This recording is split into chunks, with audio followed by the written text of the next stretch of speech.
no chat um formulário para que vocês preencham e com a intenção, né, de marcar a presença de vocês para o dia de hoje, tá certo? Alguma dúvida? A gente pode dar início? Eu vou começar a gravar. Ah, pronto, o Jonas já começou a gravar, tá certo? Eu coloco aqui, tá, Marcos? Eu coloco no chat o link do canal do curso de Ciências Contábeis, tá certo? Não só o nosso minicurso vai ficar disponível lá, mas os outros minicursos que estão sendo disponibilizados pelo curso de Ciências Contábeis essa semana também estarão, né? As suas gravações estarão presentes ali no YouTube do curso de Ciências Contábeis, tá certo? No canal do YouTube do curso de Ciências Contábeis, tá certo? Então, acho que podemos começar, né? Gente, muitíssimo obrigada pela fala, tá? Agora é com você, Jonas.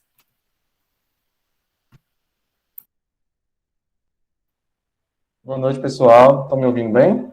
Poderia confirmar, Jonas? Está ouvindo? Sim, ok. Ok. Pronto, pessoal. Pessoal, boa noite, tá certo? Novamente.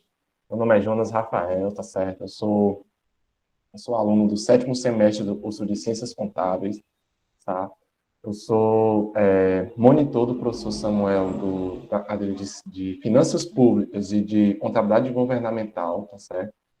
Como a Ana falou, né, o professor, infelizmente, ele está com Covid-19, né? Mas graças a Deus está bem, certo? Ele está bem, não se preocupe. E mais por questão de segurança dele, né? Questão por saúde dele, ele não foi autorizado a participar, por conta do médico, o próprio médico dele pediu para ele descansar esses 15 dias, né? Como médico costuma. Mas assim, pessoal, essa parte inicial das contas públicas e sua consolidação, como o professor Samuel, ele está mais por dentro, ele seria o responsável por essa apresentação, tá certo, pessoal? Mas, por conta disso, eu irei tentar apresentar, tá certo, assim, da melhor forma que eu puder, né?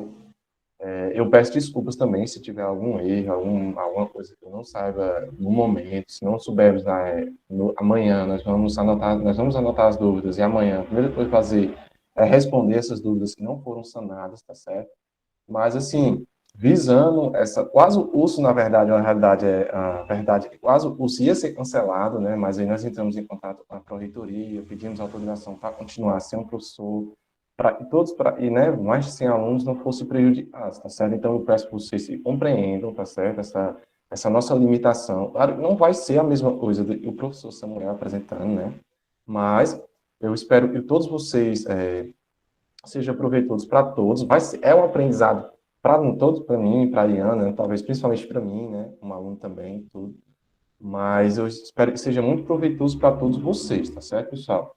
E em relação a alguma falha em relação a isso, eu peço que vocês compreendam e entendam a situação. Tá bom, pessoal? Mais alguma dúvida assim, em relação a isso? Né? Bom, como tem um pessoal aí, uns alunos que são de outros cursos, né? Essa primeira parte vai ser uma parte teórica, tá certo, pessoal? Tem os alunos que já fizeram a cadeira de contabilidade pública vão ter um pouco mais de facilidade. Mas como nós prevemos que dentro desses 100 alunos, teria ter a possibilidade de ter outros alunos de outros cursos, então nós vamos tentar trabalhar alguns conceitos de forma básica, não vai ser aprofundada, como se fosse uma disciplina, né? Mas vai ser alguns conceitos de forma básica, para que todos se situem no mini curso como um todo. Porque, assim, a proposta do mini curso, ele é justamente possibilitar aos alunos momentos que não são destinados normalmente na graduação, entendeu? No dia a dia da graduação não se tem, às vezes não tem tempo, mas às vezes para esse tipo de projeto, de momento, né, durante a cadeira, e procurar outros conhecimentos de forma que agrega esses conhecimentos na grade da disciplina, né? Como podemos dizer, o objetivo do minicurso como todo é esse. Então, nesse minicurso, nós vamos estar juntando informações da contabilidade pública, de finanças públicas, orçamento, das cadeiras de análise e demonstração, das cadeiras de sistema de informação, tá certo? Então, nós vamos ter a oportunidade, nesse minicurso, de vermos o resultado final da contabilidade, entende? Nós vamos ver podemos dizer, vamos juntar grande parte, metade do nosso curso em um mini curso, né, podemos dizer, na qual nós possamos ver no dia a dia da atividade contábil pública, entende? E esse é o propósito. Nós não vamos adentrar muito a fundo nos termos teóricos, vamos abordar, né, porque é necessário, mas vai ter essa limitação, porque a contabilidade é um mundo, a gente faz as cadeiras assim, né? É um mundo, e a contabilidade pública, assim como a contabilidade de curso, contabilidade gerencial, auditoria, também é outro mundo da contabilidade. Então, existem muitos conceitos, infelizmente, por conta do tempo, não vai ser possível abordar, mas vai ser o necessário para que podamos compreender e se situarmos do exatamente o que nós estamos falando, tá certo, pessoal? Então, agora eu vou começar a falar realmente o conteúdo em si, mas um pouco mais genérico, né? Primeiramente, quando, né, principalmente o pessoal da monitoria vão saber, nós vamos falar sobre a questão da atividade estatal, pessoal. Sabe, nós vamos estudar sobre a contabilidade pública, né, e nós vamos ter que pegar uma noção do que seria a atividade estatal, né? A importância da atividade estatal. Pessoal, vocês podem perguntar no chat, eu estou pelo celular, tá certo? Então, vocês fiquem à vontade, a Iana também, ela sempre vai, pode avisar que eu paro Eu já e informei, repito, tá Jonas, no certo? chat para eles, né? Qualquer dúvida, Uhum. eles podem colocar no chat que no decorrer do mini curso eu vou lhe informando, né, para ir tirando as dúvidas, beleza? Bom, perfeito, viu? Então, Certo. pessoal, é o seguinte, é, o papel do Estado, né, eu não sei se, na verdade, vamos iniciar com uma pergunta, né? Vocês sabem qual seria, assim, mais ou menos, a importância da atividade estatal no nosso dia a dia, né? Qual seria o porquê o Estado existe, né? Todo mundo já ouviu falar sobre a questão da liberalismo, do Estado, que o Estado deveria ou não deveria interferir, até e onde o Estado poderia atuar, quais seriam as principais práticas que o Estado existe, tá certo? Se realmente deveria existir, tem gente mostrando até a questão se o Estado deveria existir, se o poder do Estado deveria existir, né? E assim, gente, para nós se situarmos, eu posso dizer, a atividade estatal ela é de suma importância, sabe? Né? Tem vários autores que defendem que a atividade estatal ela deve ser limitada, e realmente deve ser limitada. O Estado, ele não deve, como posso dizer, né? Nem deve dar o peixe, né? Mas também deve ensinar a pescar, como posso dizer, entende? O Estado ele tem várias atividades, várias funções do Estado, né? Tem a função distributiva, a função regulatória, a função alocativa, entende? Mas a principal função do Estado, ela é prestar serviços e possibilitar bens públicos à sociedade, tá certo? Diferente de um órgão privado e uma empresa privada, né, e visa mais a questão do lucro, do resultado, a atividade estatal, ela visa a prestação de serviço comunitário, geral, entende? Da sociedade. Então, ela deve, em teoria, né, visar o bem-estar econômico, entende? Então, por exemplo, o Estado, ele se justifica vários autores falam, né, da questão de que os mercados são incompletos, o mercado ele é imperfeito. Muita gente aí já ouviu falar sobre a questão da crise de 2009, essa crise está acontecendo aí, vem acontecendo, tá certo? Da questão de o Estado, a questão da crise da China, né, que aconteceu aí, daquela construtora, e o Estado, às vezes, quando as coisas ficam muito soltas, no meio para o fim, o Estado está lá. E como a bronca no meio para o fim é o Estado, entende? Então, não foi diferente dos Estados Unidos, um país tão muito liberal como os Estados Unidos, mas no meio para o fim, como aconteceu na crise de 2019, né, na crise do subprime, foi o Estado e ele interferiu para minimizar aquelas consequências, entende? Então, essa questão de que o mercado é completo, essa questão já vem sendo discutida e não é verdade, entende? O Estado ele necessita atuar perante essas falhas no mercado, entende? Então, o que justifica a atuação do Estado seria a falha do mercado. Por exemplo, a questão da desigualdade de renda, a questão da desigualdade no acesso à informação, a questão de monopólios naturais, entende? A questão de você ter bens públicos que devem ser utilizados pela sociedade. E não se engane, pessoal. Um órgão público, um órgão privado, por maior que seja, ele ainda é restrito. Agora, um Estado, pessoal, ou ele melhora a vida de milhões de pessoas, ou ele dificulta a vida de milhões de pessoas. Olha o que está acontecendo com a gasolina, com a questão da inflação e tudo, tá certo? Então, a atividade estatal, ela é extremamente importante para a sociedade, entende? Ela visa justamente atuar nessas falhas. Já imaginou se não existisse se não existisse a regulação dos órgãos das farmácias ou de manipulação, de fabricação de remédios, se não existissem os órgãos fiscalizadores de trânsito? E, pessoal, a maioria das pessoas usam capacete, não é para se sofrer um acidente ter menos dano, é para não ser multado, entende? Então, a atividade do Estado, ela vai pegando nessas falhas da sociedade. E essa questão da lei, da normatização, e se um fizer um ato interferir na do outro, o Estado, ele deve assumir a responsabilidade para que não seja olho por olho, dente por dente, entende? Então, a atividade do Estado ela é muito importante. A essência da atividade estatal ela é magnífica, entende? E só, por exemplo, a questão dos órgãos de trânsito. Imagine vocês aí, eu falei até esse exemplo na questão de finanças.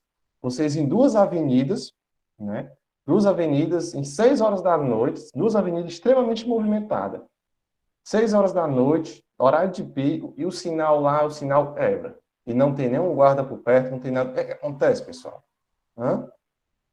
Todo mundo sabe, eu faço essa pergunta, mas eu vou mesmo respondendo para poder, né, adiantar a questão do tempo. Todo mundo sabe, e se acontece a situação dessa daí, todo mundo querendo passar de uma vez, ninguém respeita ninguém, todo mundo buzinando, gritando, pode acontecer risco de acidente, isso, aquilo, tudo mais, entende?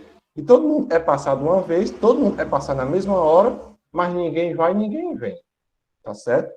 Então, justamente, um verdadeiro caos. Aquelas três luzinhas ali, o verde, vermelho e amarelo, ela só está representando ali o poder do Estado. Então, elas três luzes ali são... Só para você ver a questão do tão simples que é a situação, e é entendível, elas três luzes ali, ela representa o poder do Estado. Se você tirar elas três luzinhas, pronto, todo mundo passa por cima de todo mundo, ninguém respeita ninguém. Então, a atividade, só para vocês terem um exemplo, uma atividade regulatória do Estado, ela é muito importante. Tem a questão da atividade distributiva, né, a atividade alocativa, né, a função ativa. Então, o Estado, ele é para isso. E nós, como cidadãos, nós temos que ter a consciência pública. Nós temos que ter a consciência de aqueles bens ali, e é regido pelo poder do Estado, ele deve garantir e gerar benefícios para a sociedade, não benefícios privados, entende? Então, a contabilidade é uma ciência que permite fazer esse controle social. O professor Samuel ele sempre chama a questão da atenção para o controle social da contabilidade. A contabilidade pública, ela tem uma função social muito bonita, entendeu? Ela tem uma função magnífica, ela possibilita, junto com outras ferramentas, você compreender o seu dia a dia, você compreender a sociedade em que você está, você obrar você ter ferramentas que permita que você obre os seus gestores da sociedade, entende? E você elegeu. Então, a contabilidade, ela é uma ferramenta cidadã, como podemos dizer, entende? Um cidadão, ele tem um conhecimento, ele tem um posicionamento crítico do papel, da importância que o Estado tem e a sua importância perante a atividade, ele sabe que a contabilidade é importante, porque a contabilidade ele permite que o usuário, ele tem as informações ali na sua mão, entende? Ele consegue analisar todos os entes, e é o objetivo desse mini curso, tá certo? Já foi falado. Então, o papel da contabilidade é justamente esse, tá certo? E, resumindo, só a introdução, a questão do objetivo da contabilidade, como eu falei, o objetivo da contabilidade é realizar o controle financeiro, patrimonial, orçamentário dos recursos públicos, dos entes públicos, tá certo? Esse é o objeto da contabilidade, e o objetivo é justamente esse, é realizar a prestação de contas, né? Auxiliar na prestação de contas, auxiliar na questão da responsabilização dos administradores, auxiliar no controle social, entende? No accountability, como se diz, né? Prestação de contas. E a contabilidade é muito importante por conta disso, né? Aí chegamos, né, finalmente, na parte da consolidação, e agora nós vamos entrar realmente no conteúdo, era só uma introdução leve, eu posso dizer, e na qual nós vamos ver a importância de você ter relatórios padronizados. Por exemplo, você tem uma contabilidade de vários entes.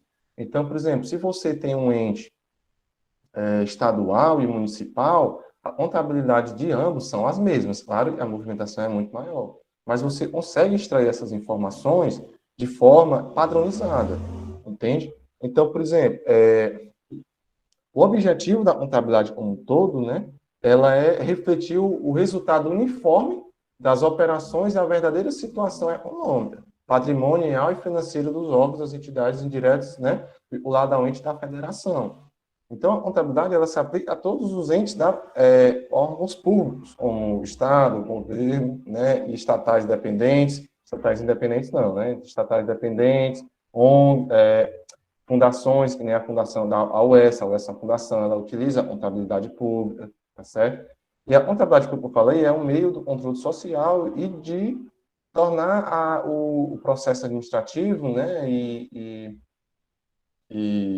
da gestão pública mais crítico, mais correto, entendeu? E mais eficiente possível, tá certo? Então, por exemplo, a consolidação das contas públicas, ela está prevista na Lei de Responsabilidade Fiscal, tá certo? É uma das principais leis e nós temos a questão da responsabilização dos gestores públicos, tá certo? Nós temos a Lei 4.320, que é a lei basilar da contabilidade pública, só que essa lei ela tem um enfoque muito orçamentário, tá bom? Alguns termos que eu estou usando aqui, pessoal, dos outros cursos, talvez não sejam familiares, mas se não estiverem entendendo, vocês vão entender assim, passar, vai ter algumas informações que vão se repetindo e vão se complementando. Mas, por gentileza, fala no chat, tá certo?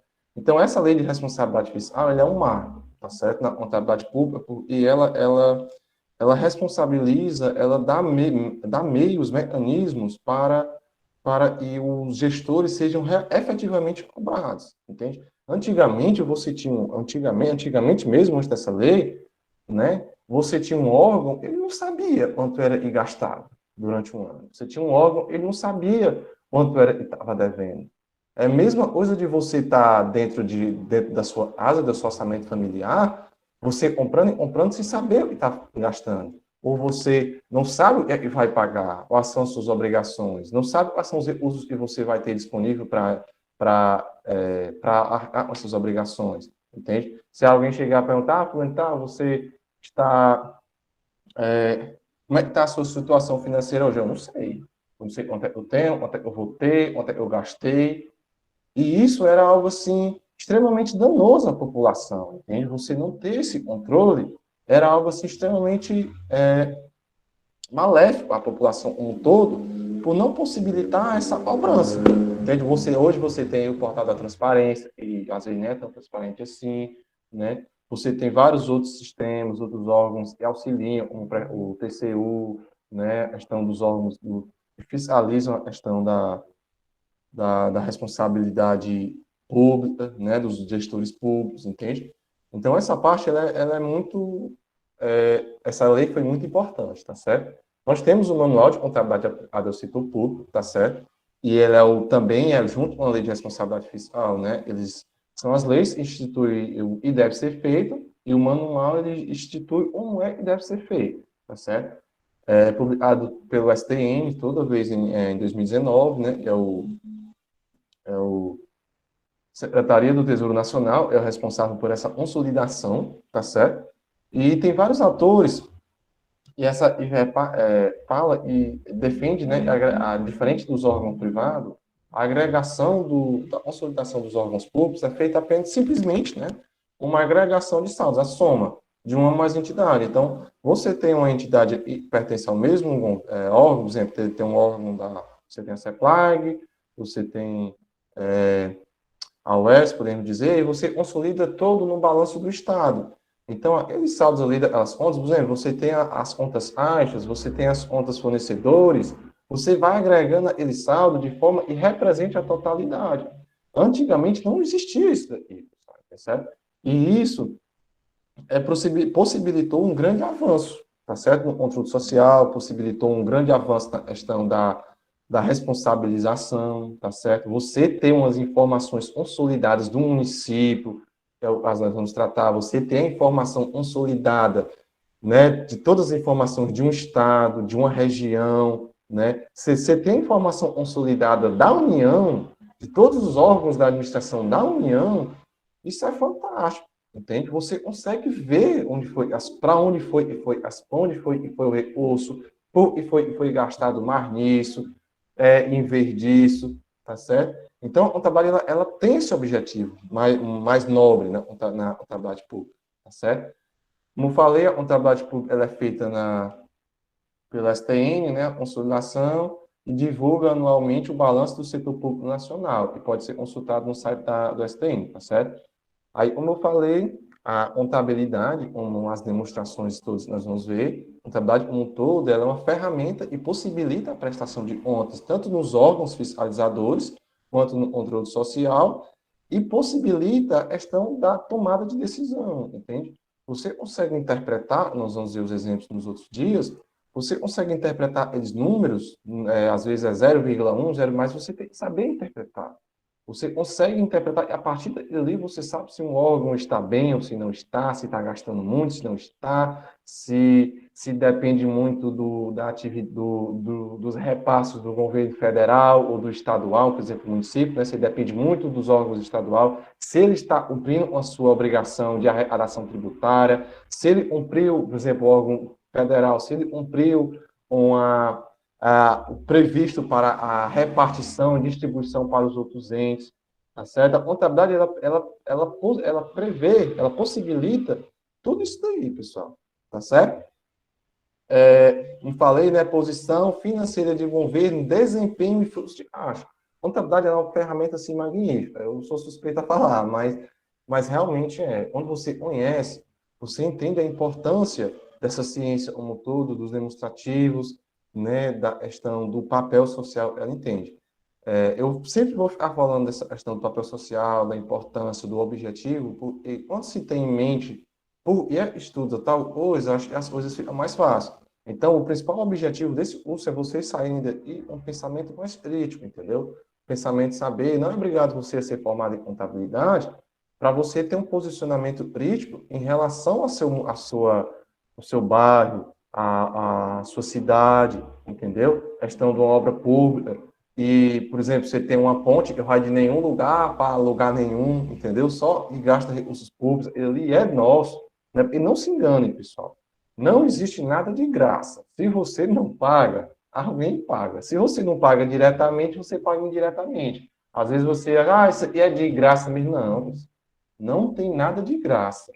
Você não pode pagar diretamente, mas você está pagando indiretamente. Tá certo? Vamos lá, tá? Esse material vocês têm eles aí. Então, em for de outros cursos, fique à vontade para ler, tá certo? Anotar algumas dúvidas. Ou de hoje para amanhã nós podemos voltar um pouco para tirar essas dúvidas, tá certo? Pronto. Essa consolidação dessas informações contábeis, né? Você consolidar, tornar única, ela pode ser feita, né? Tanto na esfera intragovernamental como intergovernamental. Por exemplo, eu tenho um intragovernamental, mesmo dentro da federação, eu tenho vários órgãos do município, eu faço a consolidação do município só, do município todo. Eu tenho vários órgãos do Estado, eu faço a consolidação de uma demonstração do Estado como um todo, entende?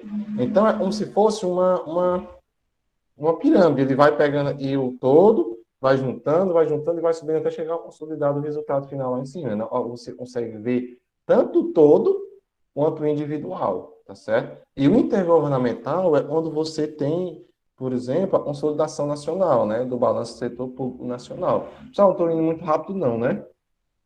E é muita coisa e pode pensar, parece que eu estou indo um pouco rápido, mas estou não, tá? Se tiver, vocês podem avisar, tá bom? Estão compreendendo, né? Essa parte é mais inicial, mas vocês, um dos conceitos mesmo vai ser abordado um pouco mais para frente, só para vocês se situarem aonde é que onde é que nós vamos tratar, tá bom? Como eu falei, a competência é da Secretaria do Tesouro Nacional, né, 2019, né? Não podemos dizer, esta, aqui, ó, aponta os interesses sobre a consolidação das contas públicas foi em razão de ser uma ferramenta de diagnóstico ou uma imagem precisa do desempenho econômico e financeiro da entidade. Ela é como se fosse, pessoal, podemos dizer, o pessoal entende, das outras áreas, é como se você fosse fazer uma consulta no médico. Se você chegar lá e não te disser onde é que está doendo, ele não vai poder ajudar, entendeu? Claro, você tiver consciência, né? Nem exatamente for analisar uma demonstração, quando você pega um determinado órgão, ter a ferramenta, né, como podemos dizer, o exame, você vai ter o exame, o diagnóstico, o exame, para poder fazer o diagnóstico, entendeu? Aí vai partir de você, se o seu diagnóstico você vai fazer sobre determinado ente, a saúde financeira de determinado ente, a atividade estatal, a obrigação, a atividade social ele está desempenhando, se está de acordo, se não está de acordo, é sua. Então, por isso que o dinamismo, entende? Você saber interpretar, saber analisar as situações, tá certo? A contabilidade, ela permite isso. Vamos lá, né? Outro ponto extremamente importante é essa questão da transparência financeira e responsabilidade pelo governo, entende? A contabilidade, né, por meio dos demonstrativos, por meio das informações, ela visa a transparência, pessoal, principalmente nos órgãos públicos, ela visa a transparência. Ela visa a transparência, ela visa a responsabilização, tá certo? E isso é muito importante, como eu disse, também são usados como elemento crítico para a responsabilização. Mostram como gestores públicos e políticos aplicam dinheiro público. Pronto, essa parte aí eu venho falando, né, de várias formas. A contabilidade, ela permite isso aí, ela permite você ter um olhar crítico sobre determinada gestão.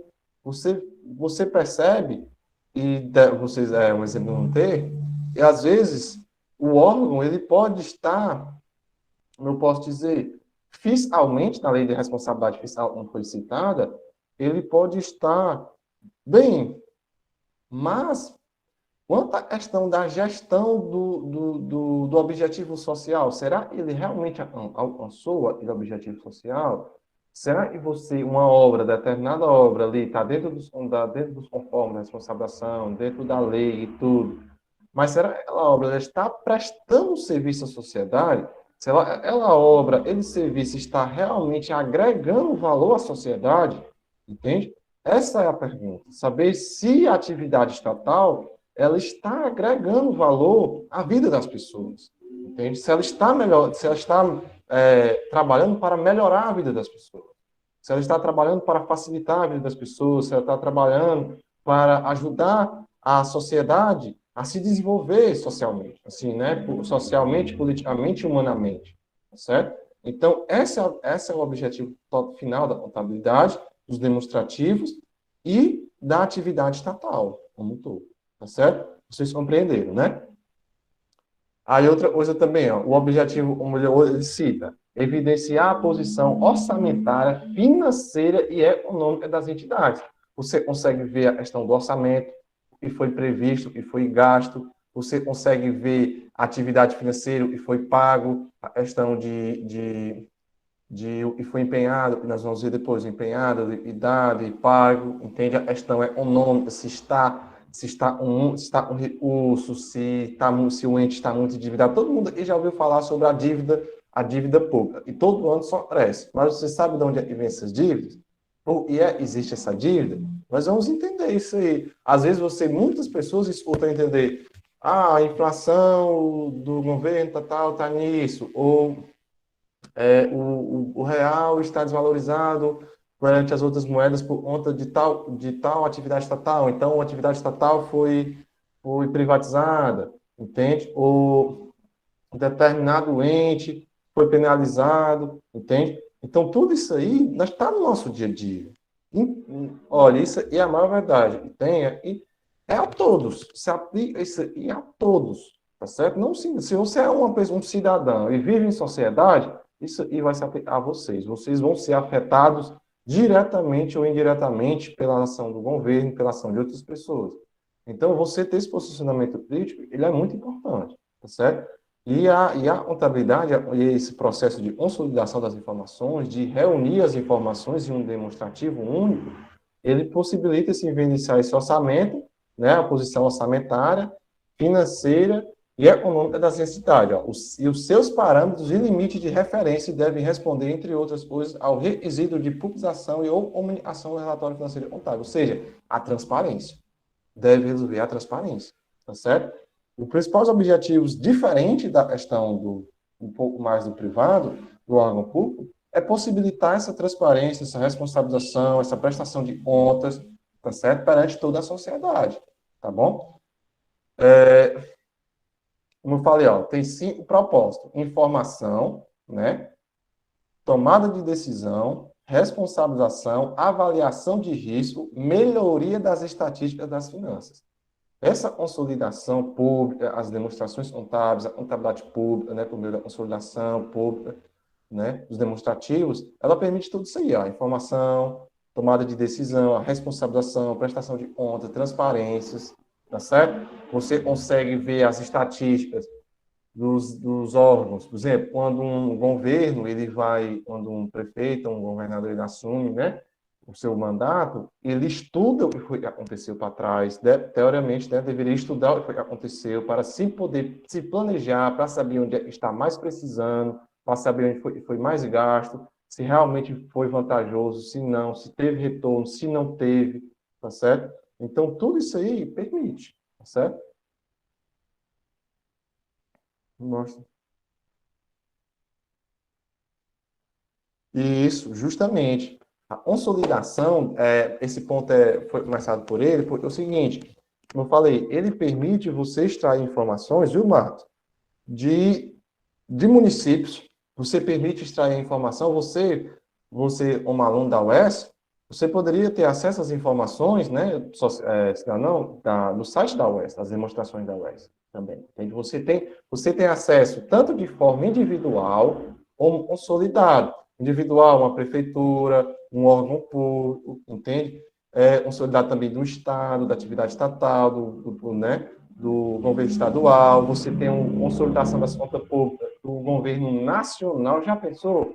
Nós vamos ver aí, você pegar um balanço em única demonstração, você vê o que foi e todo um governo na federal, se ele investiu mais em educação, se ele investiu mais em saúde, se ele investiu mais em segurança, se investiu em saneamento, qual foram os investimentos dele, onde foi que ele conseguiu aquele recurso, se estava tudo dentro do padrão, entende? Então, tudo isso aí, os demonstrativos, ele permite, tá certo? Ó, melhora e traz valor para a publicação e relatórios do setor público em relação ao desempenho governamental. Ou seja, a questão de você ter a visão da atividade estatal, se ele está gerando benefícios à sociedade, entende? Essa é a principal objetivo, onde nós vamos ver a questão do ativo, definição de passivo. Vocês vão ver que, intrinsecamente na definição do ativo e do passivo, você vai ver que tem a questão da capacidade de geração de valor, de agregar valor à sociedade. É um dos critérios para ser classificados como ativo, tá certo? Vamos lá. Ó, só assim, essa consolidação infogênio, ela está vindo já vem sendo trabalhada há muito tempo, sabe? Como falei antes, nós tínhamos uma grande déficit de informações do setor público, né? De questão de responsabilização, questão de transparência. Ainda hoje existem esses problemas. É por isso que a área pública ela necessita de profissionais extremamente qualificados, né? Como vocês estão estudando, quem for direcionar um pouco mais para a pública, porque a sociedade, ela necessita de profissionais capacitados que possam compreender esse objetivo nobre da atividade estatal, tá certo? De possibilitar e o Estado ele alcance com seu objetivo. Nem seja liberal ao extremo, e não veja as reais necessidades da população, mas também nem nem dar, por exemplo, o peixe na mão para que a população também não dê valor, entende? Então, o mais difícil, talvez, e assim como na vida de todos, é o equilíbrio. Então, o Estado, ele busca o equilíbrio na atividade estatal também. Mais difícil é saber onde ele deve retroagir, onde ele deve parar um pouco, e onde ele deve avançar na questão de estar no controle. Por exemplo, nessa pandemia. Vocês viram na pandemia aí, e o Estado, e por mais que as coisas, os órgãos privados, grandes órgãos privados, eles foram se beneficiar das políticas dos órgãos públicos, do setor público, para conseguir se manter. Entende? Então, não se engane. O pessoal diz assim, né, eu respeito a ideia, todo mundo respeita, né, são pontos de vista diferentes, mas as pessoas que dizem que o Estado não deveria existir, ou que a atividade do Estado só traz prejudicial à população, pergunto esses empresários ou a população que tinha essa visão na pandemia, e muitos não fecharam graças ao incentivo do Estado, e muitos trabalhadores só conseguiram se manter no seu trabalho graças às políticas públicas voltadas para o Estado. E o Estado chegou e disse, opa, peraí, não demita. Quando o pessoal, né, principalmente quando o pessoal no início da pandemia, todo mundo sem saber como era ser, estava tendo demissão em escala. O Estado assumiu a responsabilidade para si, chegou, não, peraí, vamos fazer o seguinte, não pode fazer isso. A população, olha o dever social. Então, o Estado, não vou pagar a parte dos salários dele enquanto você se compromete a não demiti-lo, entende? Então, no final, pessoal, não se preocupe, vai sempre aí nas costas, assim, né, de quem tem mais poder para fazer as coisas acontecerem. E no atual sistema democrático, é o Estado, tá certo? Vamos lá. Né, ó, como eu falei, né, a lei da responsabilidade, ela visa o planejamento, a gestão, a transparência e o controle, né? E essa questão do balanço nacional, né, do balanço do setor público nacional, né, ela tem que ser, só uma informaçãozinha, né, que deve ser divulgada até o dia 30 de julho do ano subsequente, né, divulgação nos meios eletrônicos, no SICOMP, nós vamos ver, em outras plataformas, tá certo? Nós vamos ter acesso. Então, só para revisar essa parte aí, onde vocês foram ler, ela fala muito essa parte da importância da lei da responsabilidade fiscal, né, a importância da questão da responsabilização, questão do controle social, da transparência, tá certo? Das normas que estatuem a questão de você o que pode e não pode, e o manual de contabilidade ao setor público, ele já traz como é que deve ser feito, entende? Então, a contabilidade pública, ela é toda regida por lei, tá certo? Ela é toda regida por lei, como a Lei 4.320, a Lei de Responsabilidade Fiscais, e por publicações do Conselho, né, do Conselho CFC, da questão da própria resolução do STN, tá certo? Então, essas são os principais, assim, órgãos reguladores da contabilidade, como posso dizer, tá bom? Vamos ver. Uhum. Ó, no âmbito internacional, a consolidação ou não das demonstrações financeiras é tratada né, na ISPCAs, né, IPCAs, né, no caso. E é como se fosse assim, ó, você tem mais por dentro da contabilidade, né, estudo da contabilidade, você tem as normas internacionais de contabilidade e o Brasil ele faz a adaptação. Também acontece isso na questão do setor público e foi um grande avanço, né? A contabilidade, ela tem como eu posso dizer, ela tem se baseado muito nas normas internacionais de contabilidade. E quando a contabilidade ela vem incorporando essas normas, a questão da consolidação do setor público nacional, certo? Ela trouxe grandes benefícios para a contabilidade como um todo, porque antes a contabilidade ela tinha uma visão, um viés muito orçamentário. Aí, quando há uma incorporação dos padrões internacionais de contabilidade, você vai ter demonstrações voltadas mais para o controle patrimonial, controle financeiro, questão da responsabilização, né, o relatório de gestão fiscal, tá certo? Então, você vai ter essa evolução da contabilidade também, tá certo? Como eu falei, a possibilitar a consolidação das contas públicas nos diversos níveis do governo, como foi o Marcos Vinícius e perguntou, né? A questão se pode ser nacional, se, por exemplo, do município, de um governo estadual, ele permite nos diversos níveis. Um governo federal, governo estadual, municipal, local, entende? Tudo isso, tá bom? como foi a questão do plano de contas aplicado ao setor público, né? Um mecanismo para a segregação dos valores de transação serem incluídos ou incluídos na consolidação. Essa consolidação, ela da conta pública, por ser algo assim muito inovador, ele teve que lidar com alguns problemas, uma questão de não ter saldos duplicados, a questão de ter cuidado para não ter por órgãos, né? Essa questão de ter saldos duplicados nos relatórios e foram desenvolvidos vários mecanismos que impedem isso. Mas esse é um conteúdo mais a fundo e não é o nosso foco, certo? Vamos ver aí, tá certo? Como falou, a necessidade de evidenciar com qualidade, as informações, umas vezes, as informações contábeis, ela deve ter as informações qualitativas e quantitativas, né? A questão da relevância, a questão da materialidade, a questão da tempestividade, né? A questão da importância, um todo, como podemos dizer, né? Os fenômenos patrimoniais e a busca por um tratamento contábil padronizado dos atos e fatos administrativos, tá certo? Torna-se imprescindível a elaboração de um plano de contas de abrangência nacional. Essa consolidação só foi possível graças à criação do plano de contas do setor público nacional, tá certo?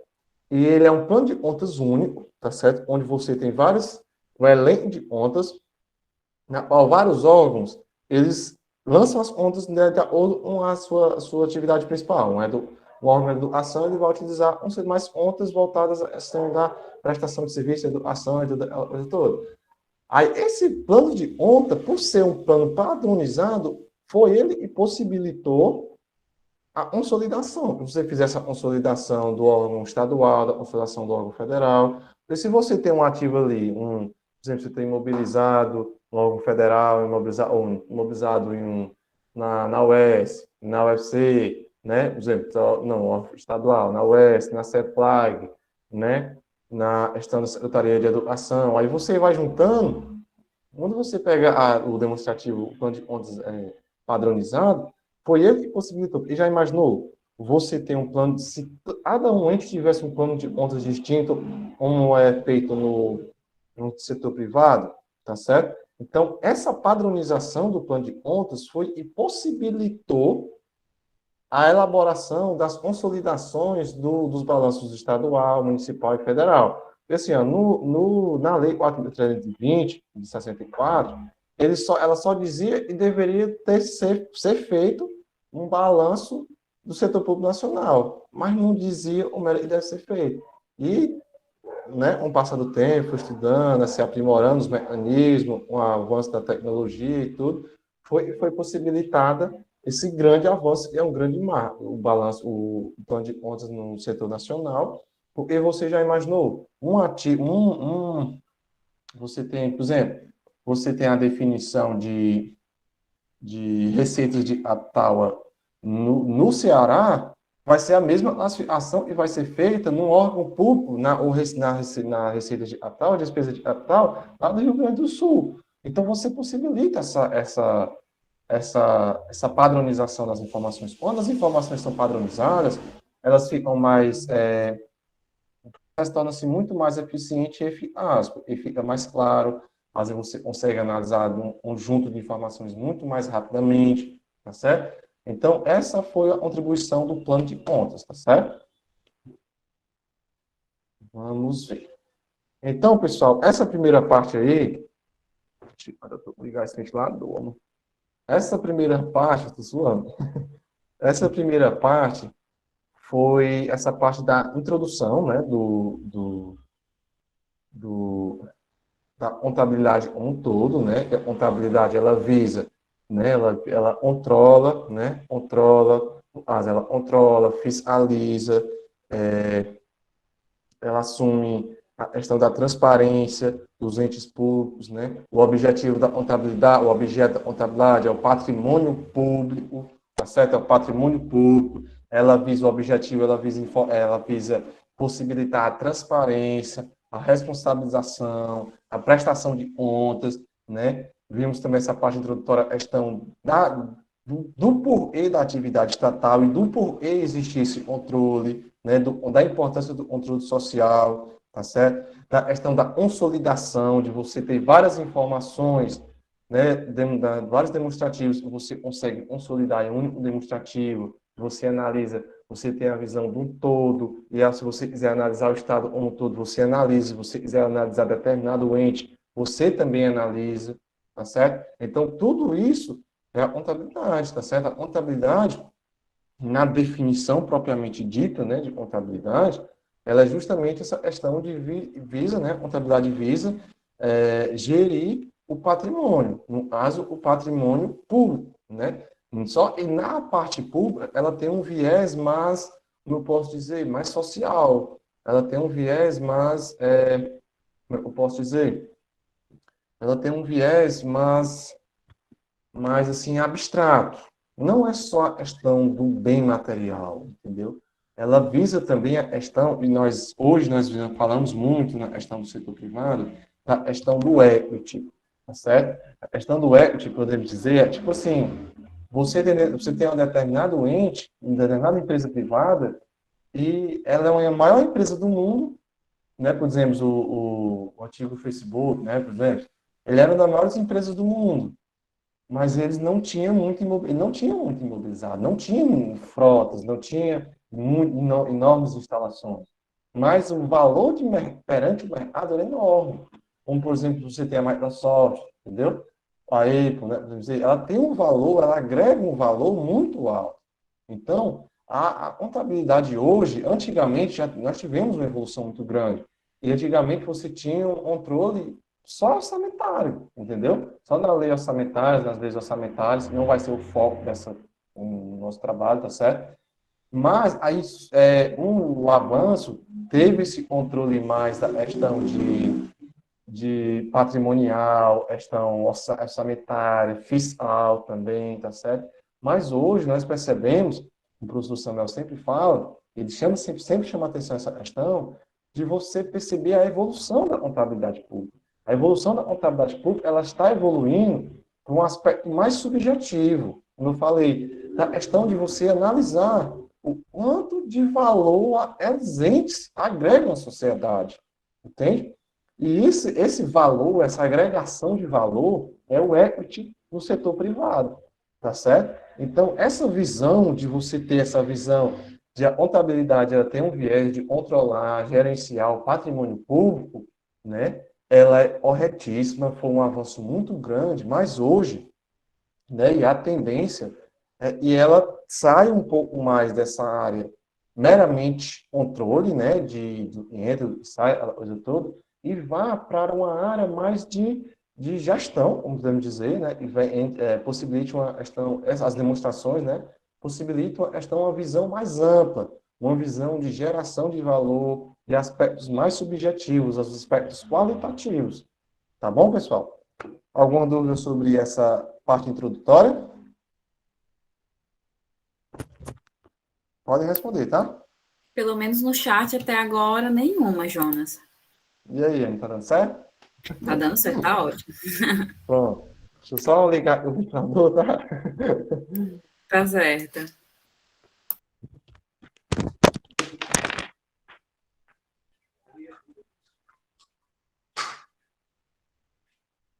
Pessoal que for de outro curso, tá? Se não, assim, tiver dificuldade de entender algum ponto que foi tratado, só comentar no chat, tá certo?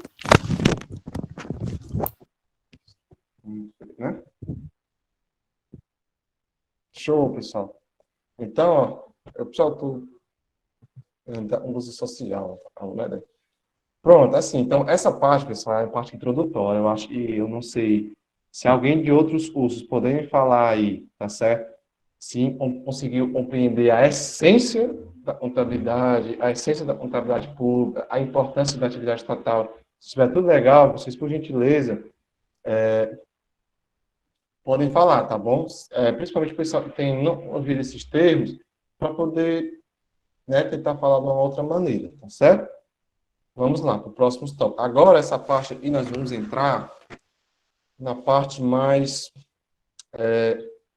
estrutural, né? A parte mais conceitual em si, né? Das demonstrações, o que é ativo, o que é passivo, tá certo? Tá bom? E realmente Bem vai começar o contabilidade negócio. mesmo agora. Agora Agora o bem negócio vai começar. contabilidade. Vamos começar a estudar agora. Tá certo, pessoal?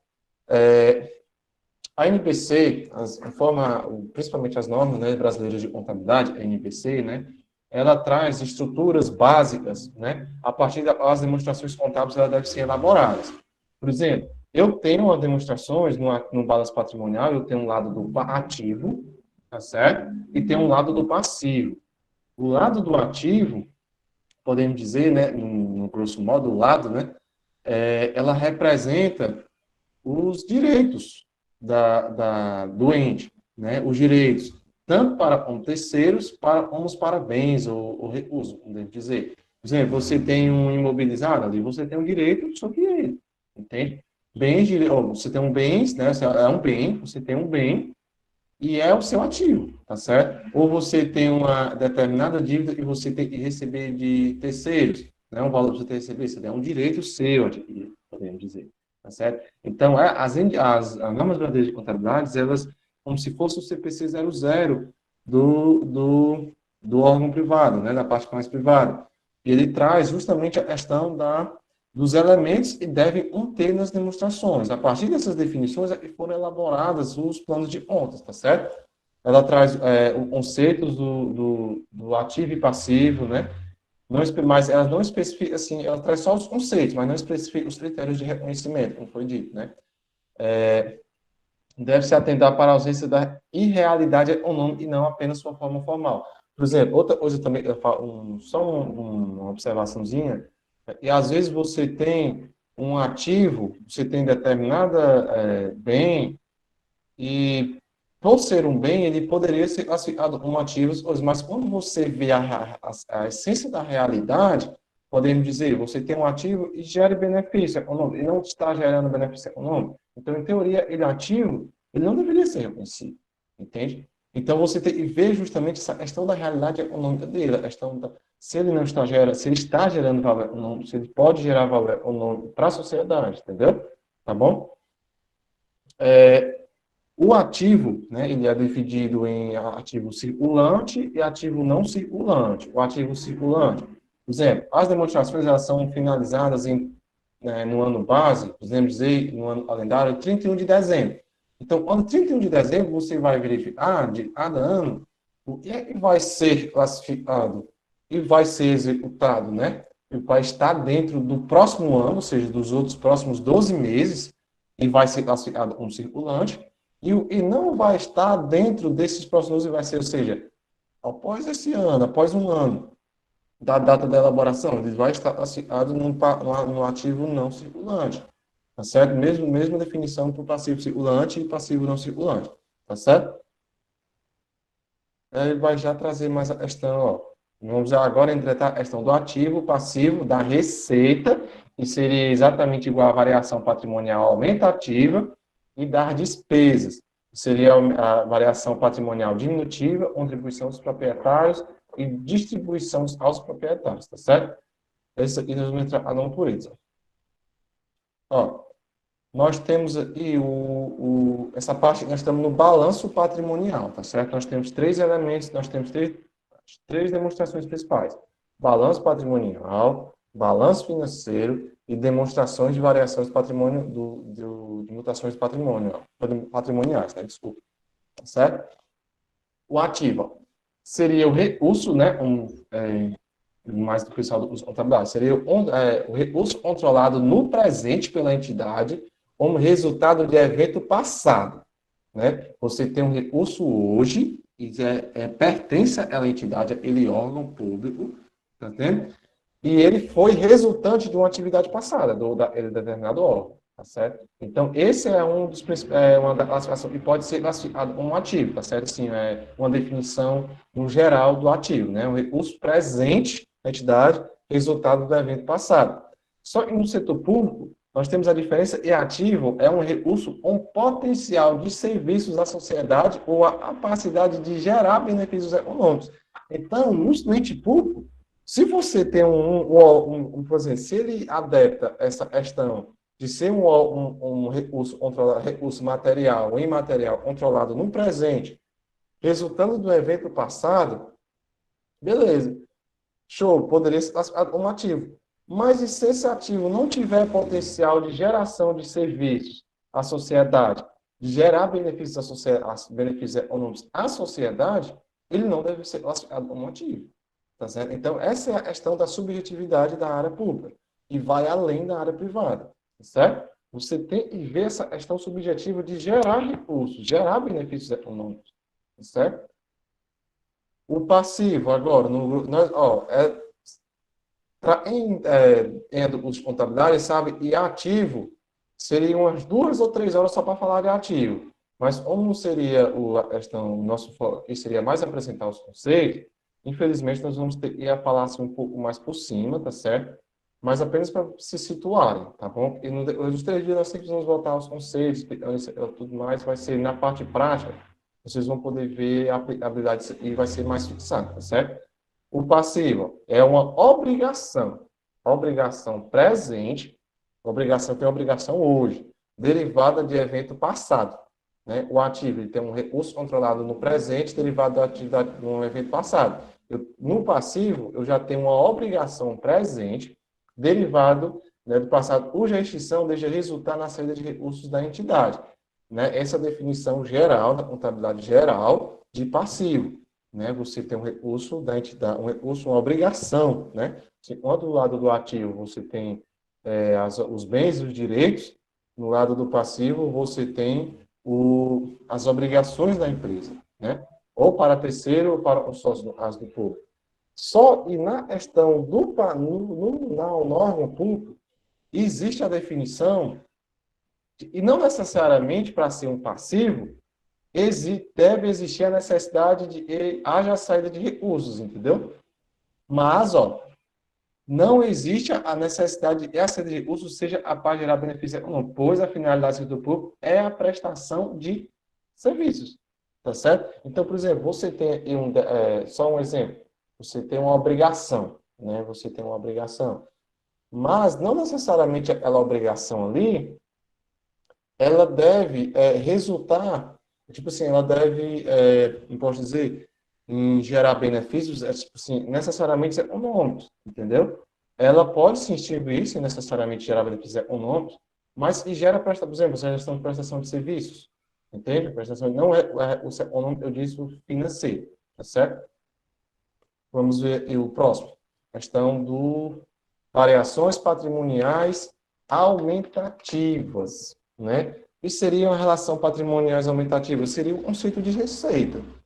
É algo que aumenta a sua situação patrimonial, entendeu? A situação líquida do patrimonial, entendeu? Só que assim, me diz, corresponde a aumentos da situação patrimonial líquida da entidade não oriundos de contribuição dos proprietários. Quem seria os proprietários os próprios órgãos, entende? Vamos, por exemplo, você tem um aumento de capital.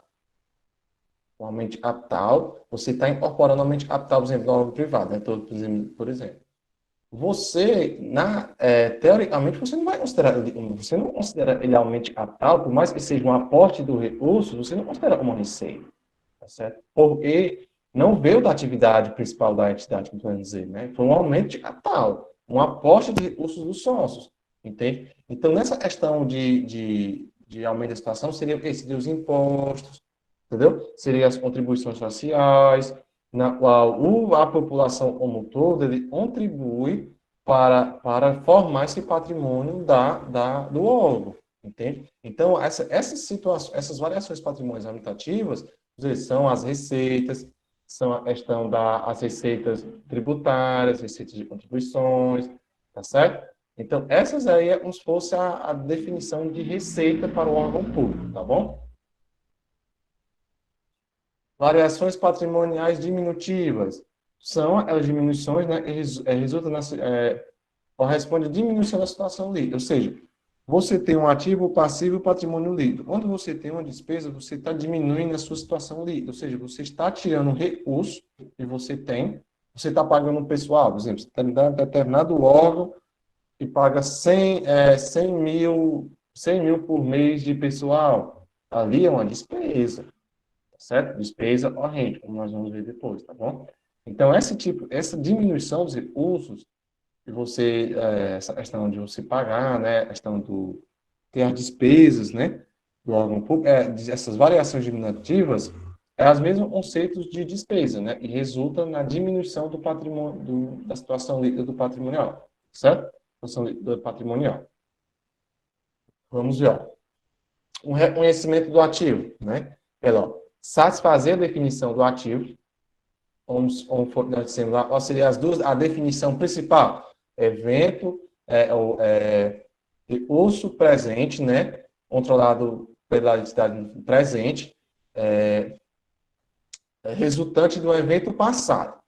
Beleza, ele é controlado pela entidade, resultante do evento passado, e seja capaz de gerar benefícios econômicos à sociedade. E o outro ponto é, puder ser mensurado de maneira que observe as características qualitativas, levando em consideração a restrição sobre a informação contábil. Como foi dito lá, a questão das informações qualitativas, o aspecto subjetivo em determinado bem, né, podemos dizer, bem o potencialidade de prestação de serviço, podemos dizer. Tá bom? Essa parte eu não vou falar muito dela, é só alguns conceitos, né, podemos dizer, só alguns exemplos que ele dá na questão de ativo e mesmo, e não seja claramente, e seja efetivamente da entidade, mas seja controlado, uma questão de ações em garantia de contratos, de consignações a pagar, também devem ser classificados como ativo, tá certo? São algumas características um pouco mais específicas, tá certo? Ó, o reconhecimento do ativo envolve a avaliação da incerteza relacionada à existência e à mensuração do elemento. Então, você tem que ter a questão da segurança da mensuração, como ele falou lá em cima, né? Você ter a capacidade de mensurar ele de forma confiável, né? De forma confiável e, além disso, de forma relevante, como deve dizer, né? E seja também de forma relevante, tá certo? Vamos para o próximo. 83.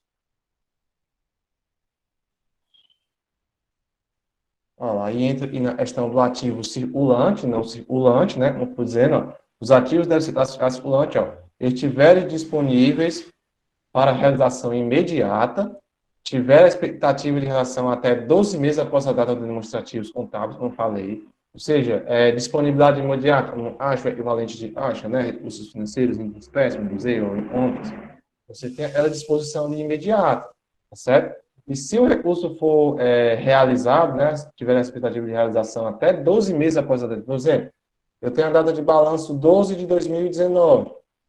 Então, para me classificar um ativo, nesse final de 2019, eu tenho que ver se ele vai ser realizado até 12 de 2020, até o final dos próximos 12 meses. Entende? Aí, quando chegar no próximo 12 de 2020, eu vou verificar também quais são os ativos que vão ser realizados nos próximos 12 meses, ou seja, no ano de 2021, para poder classificar. Tá certo? Os demais, ou seja, após esses 12 meses, né, da data do demonstrativo, deve ser classificado num ativo financeiro e permanente. E no caso, o ativo, no ativo não circulante, desculpa. Após esses 12 meses, no ativo não circulante. Nessa parte do ativo financeiro e permanente, é a parte do viés, como eu falei, da Lei 3.4.320. Ele classificava o ativo em financeiro e permanente. O ativo financeiro corresponderá aos créditos e valores realizados, independente de autorização orçamentária, os valores numerários. Eles dão uma visão mais orçamentária, tá certo? E a questão do ativo permanente também é um viés mais orçamentário, né, na lei da 4.320. Não um viés mais patrimonial, como é o caso do ativo circulante e ativo não circulante, tá certo? Vamos ver aqui, ó. Passivo, né? Obrigação presente, derivada de evento passado. Eu estou pulando, né? Tá certo.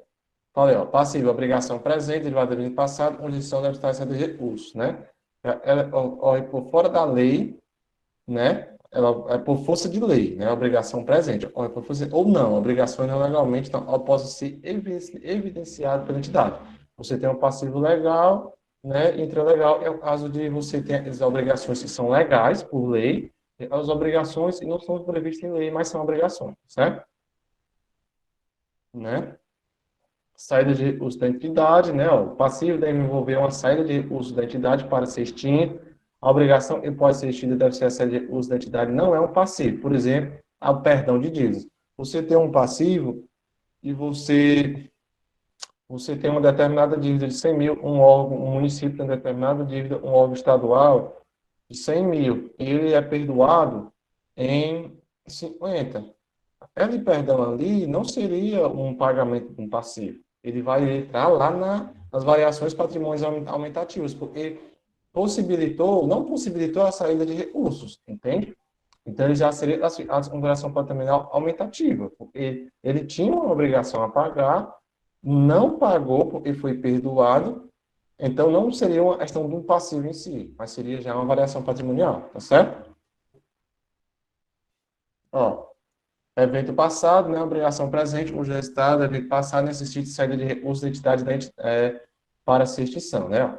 Para fins de elaboração e divulgação da informação contábil, é necessário determinar se tais compromissos e obrigações, inclusive que não possam ser iniciados pela entidade, mas que não ocorrerem por força de lei, são obrigações presentes e satisfaçam a definição de passivo. Então, para você classificar no dia a dia, você teria que ver toda essa questão dos conceitos. Você tem que entender os conceitos para saber se aquilo ali é um passivo ou se não é, e por que é. Tá bom? Conhecimento do passivo, como eu falei, né? Questão satisfazer a definição do passivo, puder ser mensurado de maneira que observa características qualitativas, né?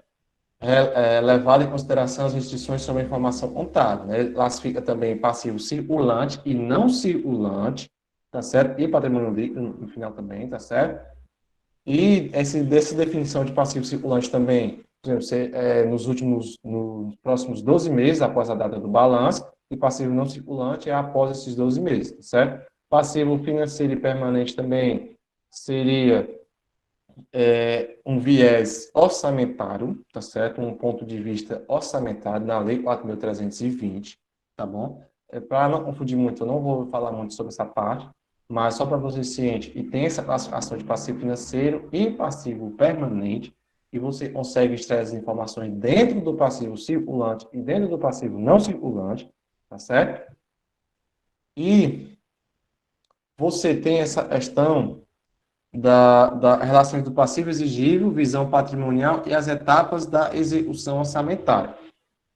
Nós vamos ver da questão do empenho e liquidação e do pagamento, que seria um empenho. Só para nós falar essa parte aqui, um empenho, uma nota de empenho, uma despesa, né? Você tem você vai comprar um celular. Você, né, por exemplo, você vai comprar um celular. E você nem recebeu o celular ainda nem pagou. Você só se comprometeu a comprar o celular. Você só se comprometeu. Não quer dizer que você vai efetivamente comprar. Você deixou o recurso ali guardado, deixou 7 mil reais do celular, o celular, né, guardado. Mas tem celular demais. Você deixou 7 mil reais do celular ali guardado. Você vai comprar o celular. Nem pagou e nem recebeu. Essa etapa aí é o empenho do órgão público, tá certo? É como se eles assumissem o compromisso de fazer tal coisa. E pela lei de responsabilidade fiscal, pela lei 4.320, ele deve reconhecer isso aí com despesa. Se ele assumiu e vai gastar 100 reais com obras, ali deve ser, pela visão orçamentária, deve ser classificado como uma despesa, tá certo?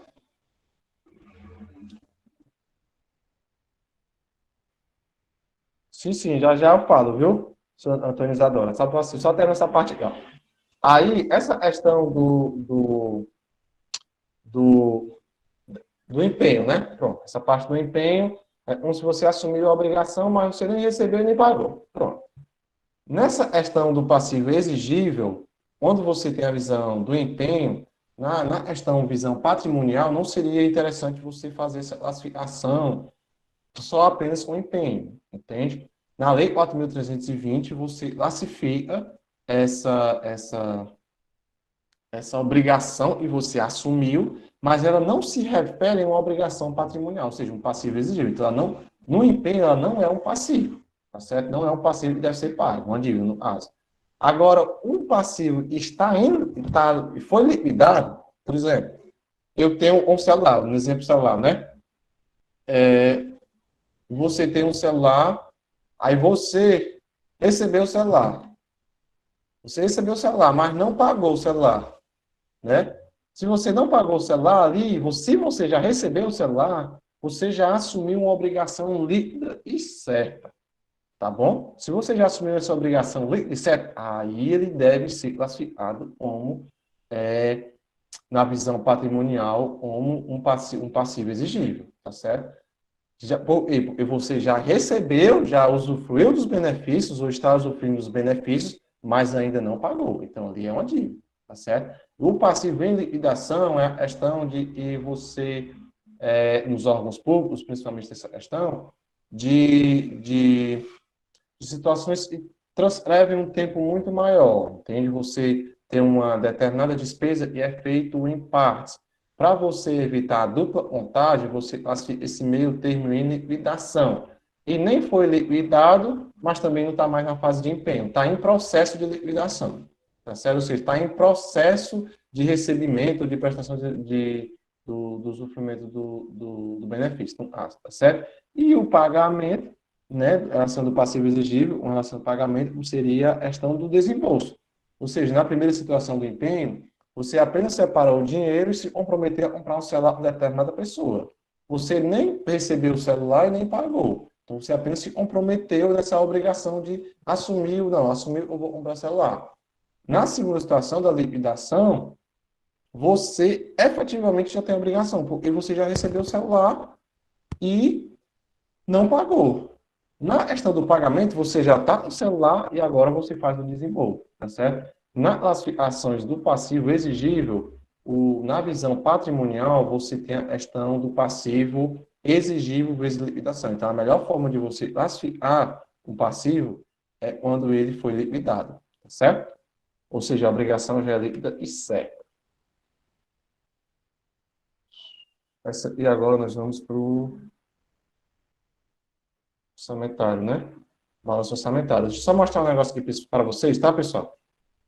Só para finalizar essa parte do balanço, tá? Ó, essa daí e nós vamos ver, tá certo? Nas últimas aulas. Isso aqui, ó, balanço anual, Prefeitura Municipal de Porto Velho, Rondônia, né, se não me engano. E ó, tá aqui, ó, o ativo, ó, tá vendo? Ativo não circulante, ativo circulante, acha equivalente, acha, créditos a receber, aí vai se classificando, demais créditos, aí você vê a questão do plano de conta. Isso aí, pessoal, esses códigozinhos aí são os planos de contas, ou seja, você tem 1.0 ativo, 1.1 ativo circulante, 1.1.1 acha equivalente, acha, aí você destrincha o IS acha. Então você consegue ver as informações nos demonstrativos, tá certo? Esse aí é um exemplo da demonstração, tá certo? Ó, você tem o passivo, a questão dos estoques, tá vendo? Só por ser um plano de contas muito grande, né, você tem várias contas que não são utilizadas, por exemplo assim, são mais voltadas a determinados órgãos, mas ele deve conter, até o sétimo nível de destrinçamento, se não me engano. Tá aí, ó, o passivo não circulante, tá vendo? Ó? Vocês estão vendo, passivo não circulante, ativo realizado a longo prazo, crédito a longo prazo, aí vem a parte dos investimentos, entende? Tudo isso daí nós vamos ver na nossa parte prática. É só para falar para vocês a questão do intangível, né, do diferido, a patrimônio líquido, a passivo circulante, obrigações trabalhistas e previdenciárias, todas essas questões aí são os conceitos, são classificados de acordo com os conceitos de ativo e passivo, tá certo, pessoal? Por exemplo, e pode dar um exemplo de ativo financeiro e passivo permanente. Sim, senhora, deixa eu só voltar aqui, viu?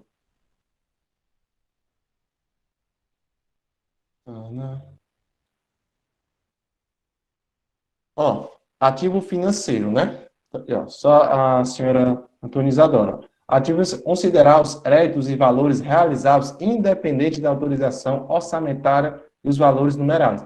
Por exemplo, eu tenho a lei a LOA, né, na questão da parte orçamentária, e você tudo tem que ser previsto e autorizado em lei, tá certo? Para você comprar um bem, determinado bem, você tem que ser, o determinado órgão tem que ser autorizado em lei para comprar, porque todo órgão, ele só faz o que a lei permite, né? Esses créditos, tipo assim, considerar os créditos, os valores, eles têm de direito, né, podemos dizer, relatos independentes da autorização orçamentária. Por exemplo, você tem determinadas situações do dia a dia, e você vai ter receitas ou despesas, no caso, né, podemos dizer, e não necessariamente deveriam estar previstas de forma direta na lei, tá certo? Então, seria, por exemplo, você tem um ativo podemos dizer, uma patente que foi usada pelo um determinado órgão público, podemos dizer, um sorte, uma coisa assim do tipo, né, que está mais para ativo intangível, mas não necessariamente deveria estar em lei, entende? Previsto em lei. E ativo permanente seria aqueles valores, ó, ou alienação, ó, cujo mobilização ou alienação dependerá da autorização legislativa em lei. Por exemplo, quanto no ativo você pode alienar ele sem vender ou trocar, né, fazer as coisas, sem necessariamente de autorização em lei, você pode também, no lado do ativo permanente, você tem a questão dos bens e direitos, e para poder você se desfazer dele, você precisa de uma autorização legislativa. Autorização, por exemplo, você vai se desfazer de uma empresa estatal. Se você vai se desfazer de uma empresa estatal, você vai precisar, é um trâmite muito grande, então você tem que ser autorizado, tá certo? Determinada empresa estatal do município, você tem que estar autorizado para poder fazer. Esse seria o passivo não exigível. Não, já falar, viu? Aí, por exemplo, essa questão do passivo permanente seria justamente essa questão de você necessitará para poder, de autorização legislativa para poder fazer essa alienação, vamos entender, né? Essa venda, essa transformar ele em recurso, podemos dizer assim, em espécie, em numerado, né? Podemos dizer. Ó, entendeu aí, né? Não é muito o foco do nosso objetivo, porque é só um viés mais orçamentário, tá certo? Essa questão do passivo financeiro e passivo não financeiro e circulante, tá certo? Essa questão, Felipe, do passivo não exigível seria a questão na verdade, não seria nem exigível, tá certo? Todo passivo é exigível, tá certo? É a questão do passivo não circulante. Eu acho que isso fala a questão do passivo não circulante, né? Porque o passivo não circulante é a questão de você ter o passivo não circulante né, dos bens que você tem responsável por terceiros, e essa questão poderia também ser entendido como passivo não exigível, né, de um grosso modo, seria a questão do capital social do órgão público. Mas do órgão público, ele normalmente não se tem capital social. Entende? Então, podemos dizer assim, ó, e não se fala-se em lucro, tá certo? De órgão público. Como nós vimos lá, não há essa figura do lucro da atividade estatal. Logo, você não tem um aporte de capital, podemos dizer assim, como você tem num determinado órgão privado, num determinado ente privado, na hora de visa um lucro, na qual você tem obrigações para terceiros e para os proprietários, entende?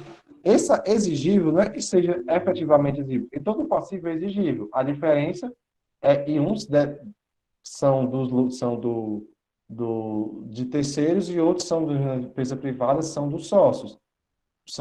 Né? Mas quando a empresa entra em liquidação, ela, a responsabilidade, ela tem que assumir perante os sócios. Então, ele passivo vai ser exigível um dia. Vai se tornar exigível. E a empresa, ela não se confunde, né, na questão do plano privado, não se confunde com o dono da empresa, como podemos dizer, tá certo? É mais ou menos isso. Então, nós vimos essa parte aqui do balanço patrimonial, tá certo? Agora nós vamos para a parte do balanço orçamentário, e essa parte não existe na questão do setor privado, tá certo? Não necessariamente, né? Ó, por exemplo, a comparação dos valores orçados com os valores realizados decorrente da execução orçamentária. O que é balanço orçamentário? É uma visão assim mais legal. Você tem o que foi previsto na lei, quando o governante ele faz a previsão dos gastos, ele fala, olha, eu vou gastar tanto com educação, vou gastar 1 bilhão com educação, 100 milhões com saúde, né? Isso tanto mais com segurança. Aí ele vai fazer essa comparação do que foi previsto, né, e efetivamente foi realizado. Há tanto para as despesas, podemos dizer, como para as receitas. Por exemplo, está previsto para você arrecadar 100 milhões. Aí, de acordo com a execução orçamentária, né, você vai ver quanto foi efetivamente foi arrecadado. Então, foi fixado uma despesa de tanto. Aí você vai ver, analisar se no exercício social aquela despesa fixada foi feita, foi gastada a mais, foi gastada a menos, porque foi gastado mais, porque foi gastado a menos, entendeu? Essa visão do balanço orçamentário ela visa, né, é uma ferramenta mais justamente que visa mais a questão da responsabilização, prestação de contas. É justamente, ele vai mostrar o que foi previsto e foi efetivamente realizado, se foi realizado demais, se foi gasto mais, se foi gasto menos, entendeu? Tudo isso aí é dentro do balanço orçamentário. Vamos lá, né? O balanço orçamentário mostrará as receitas detalhadas por categoria econômica. Já veio um exemplo. A previsão inicial, a previsão atualizada para o exercício e a receita realizada e o saldo. Corresponde ao excesso ou insuficiência de arrecadação. Tá certo? Corresponde ao excesso ou insuficiência de arrecadação. Ou seja, ele veio, como falei, né, a previsão inicial que foi feita, o rei do exercício, eles vão, não, nós vamos necessitar gastar muito mais. E no final vai ver, ó, realmente foi gastado isso e sobrou isso ou faltou isso, entendeu? Tá certo? Essa parte, ó, demonstrará também as despesas por categoria ou nome de grupo de natureza de despesa, né? Questão de natureza de despesa, questão de receita de capital, receita corrente, despesa de capital, despesa, entendeu? Tá certo? Discriminando a dotação inicial, a dotação atrasada para exercício, as despesas empenhadas, ela assumiu a obrigação, as despesas, ela se comprometeu a gastar, como se fosse a promessa de campanha, né? As despesas liquidadas, na qual o órgão público, a sociedade já recebeu o benefício, mas o órgão público, a sociedade não pagou por ele ainda, e as despesas pagas e o saldo, deu a diferença, tá certo? Essa parte aqui, ó, poderão apresentar, outra coisa, por exemplo, você tem determinados órgãos e eles são exclusivamente para arrecadação, por exemplo, a Receita Federal. E você tem determinados órgãos que você tem, são exclusivamente executores. Então, por exemplo, se você pegar um balanço orçamentário de um determinado órgão executor, somente executor, você vai ver e ele só vai ter despesa. Só vai ter receita praticamente de transferência e tudo, aquela coisa toda, e só vai ter as despesas, não vai ter receitas originárias, tá certo? E você pode, vixe, o cara gastou, mas não, mas você está analisando de forma separada. Aí a consolidação é justamente para você ver o todo, tá certo? Poderão apresentar, os balanços não consolidados, né, de órgãos e entidades, poderão apresentar livros do déficit orçamentário. Uma vez que muitos agentes executam despesas orçamentárias para prestação de serviços públicos e realização de investimentos, ou seja, estão os que são só focados em investir na prestação, na execução. Os órgãos públicos são voltados apenas para a arrecadação, como o fisco estadual, o fisco federal, tá certo? E, às vezes, se você analisar de forma individual esses determinados órgãos, você vai ver, você vai notar muitas diferenças. Então, você pode achar que está errado, mas não é que esteja errado. É porque o objetivo de determinado órgão é diferente, tá certo? Aí tem a questão também da nota explicativa, da questão das transferências intergovernamentais e tudo, né? Transferências recebidas e concedidas, questão das transferências recebidas dos órgãos estaduais, órgãos federais, tá certo? Aí, ó, as notas... Oi? Jonas, só para aproveitar, porque o Marcos, aproveitando o embalo, né? O Marcos, ele perguntou, teve uma dúvida, né? Superávit seria como um lucro? Eu acho que ele tem a mesma dúvida com relação a déficit, né? Deve gerar a mesma Déficit, Pronto. a mesma com déficit. Só, pronto. Essa questão de lucro, né, ela não é vista na questão do setor público. Mas o que seria um superávit? Seria as receitas, também poderiam ser compreendidas, mas receitas maiores do que as despesas. Isso seria um superávit orçamentário. E seria, no caso, né, transferido para a parte da área pública, seria a questão das variações patrimoniais aumentativas serem maiores do que as variações patrimoniais diminutivas, tá certo? Mas esse lucro não é que seria um lucro, seria a diferença entre os saldos. Na verdade, seria a diferença entre o que foi previsto e o que foi efetivamente gasto, entende? Então, tipo assim, quando você tem um superávit, você tem, pode-se dizer que ele está numa situação efetivamente regular, porque ele disponibiliza de recursos, tá certo? Mas não necessariamente é dizer que ele esteja realmente numa situação boa. Por exemplo, você tem, o professor Samuel falou um exemplo uma vez, eu me lembrei. Você tem, o Aaron, ele estava num congresso aí, o Aaron começou a falar, né? Ele disse assim, olha, o nosso município está não sei quantos mil ou milhões de recursos no Acha, né? A nossa situação fiscal está ótima, né? Aí eu não sei se foi ele ou foi outra pessoa, depois ele me corrige. Aí foi para ele e falou assim, mas me diga uma coisa, esses recursos aí não era para estar sendo investido em geração de benefícios para a sociedade, não? Vocês entendem? Então, tipo assim, não é dizer que só porque ele é determinado órgão esteve um superávit, ou seja, receita maior do que a despesa, não quer dizer que ele esteja efetivamente numa situação boa. Você tem que ver o aspecto subjetivo. Entende? Fiscalmente, eles podem estar bem, mas será que ele está realmente cumprindo com a função social que ele deveria cumprir? Entendeu? Então, essa questão do superávit pode ser entendida também como a diferença entre a receita e despesa, tá certo? E o déficit também, as variações patrimoniais diminutivas serem maiores do que as aumentativas. Tá certo, Marcos? Eu acho que ficou claro, né? Vamos para frente, ainda tem mais dois tópicos, tá? As notas explicativas, tá, pessoal? Essas são só vocês lerem, vocês conseguem entender, tá? Eu vou agilizar um pouco mais. Isso, justamente. Tem que manter o equilíbrio com recursos, justamente. Não é dizer que ele tenha muito dinheiro, não acha, é dizer que aquele município esteja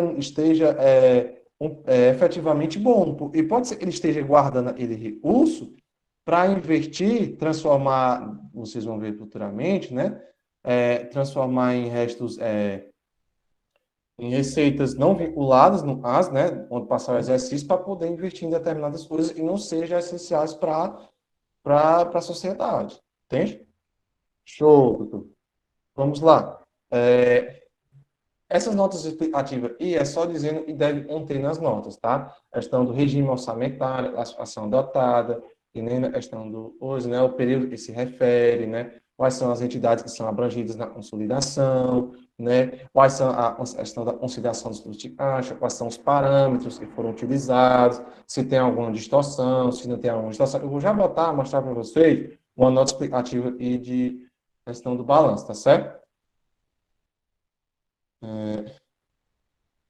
Natureza e sem conformando evidencia, né?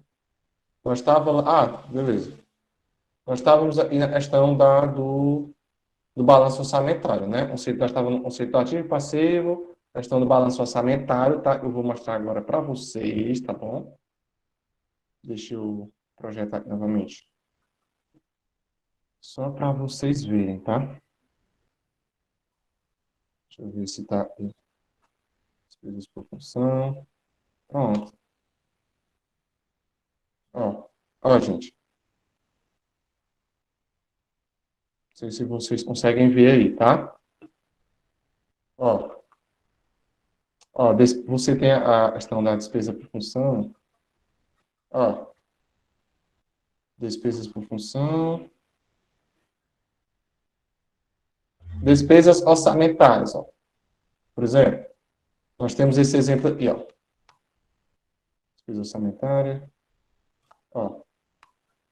Esse aqui é um exemplo de um balanço orçamentário. Tá vendo? Ó? Ele tem um tratado da despesa, ó, despesa orçamentária, que estava previsto no orçamento, que não estava, tem despesas orçamentárias, ó, as despesas que foram empenhadas, ó, as despesas que foram liquidadas, as despesas pagas, e foi não processado e o processado. Eu vou explicar. E não é muito forte, mas eu vou dizer, ó, por exemplo, a despesa empenhada, como eu falei, era um compromisso, ela assumiu e iria fazer tal coisa, a promessa.